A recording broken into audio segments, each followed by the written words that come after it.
Have you ever wondered who really runs the world? Is it the politicians we see on TV, the billionaires making headlines, or is there a hidden group pulling all the strings? Some believe a few powerful families control everything: money, governments, media, even wars. But who are these families and how did they become so powerful? Let me take you on a journey through one of the most intriguing mysteries of our time.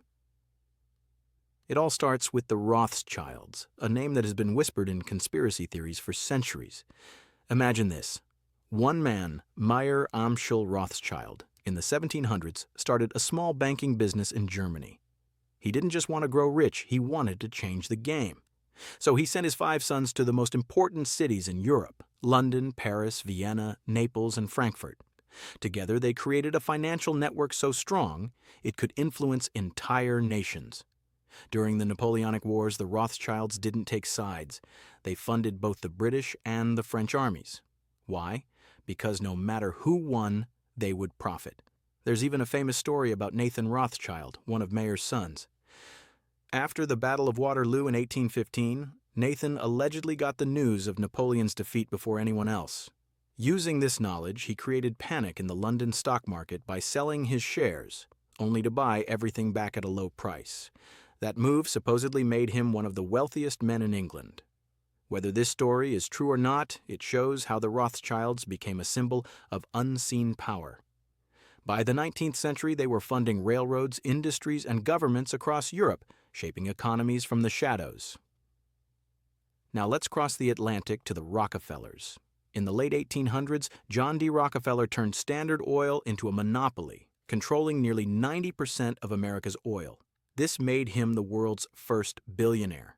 But the Rockefellers didn't stop at oil. They started influencing politics, education, and even international organizations. Did you know that John D. Rockefeller's money helped create the United Nations? Some believe this wasn't just generosity, but a way to push a global agenda. Even today, the Rockefeller name is tied to secretive groups like the Bilderberg Group and the Trilateral Commission, which fuels theories that they're quietly shaping world policies behind closed doors. Another powerful family with a story to tell is the Morgans. J.P. Morgan wasn't just a banker. He was a financial giant. He helped create the Federal Reserve, America's central bank, which many believe gives its controllers an invisible hand over the economy. During the financial panic of 1907, J.P. Morgan personally bailed out the economy.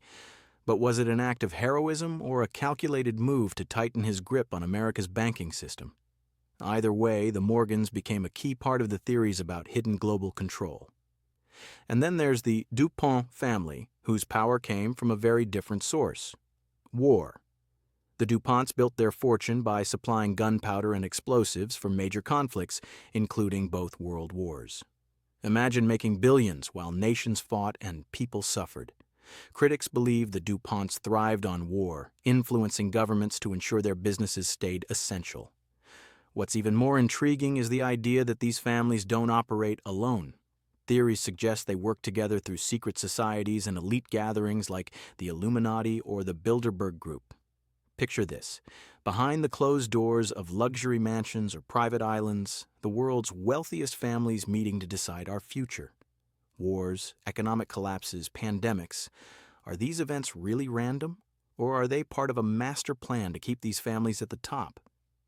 If these families do control the world, how do they do it? The answer might lie in the systems we rely on every day.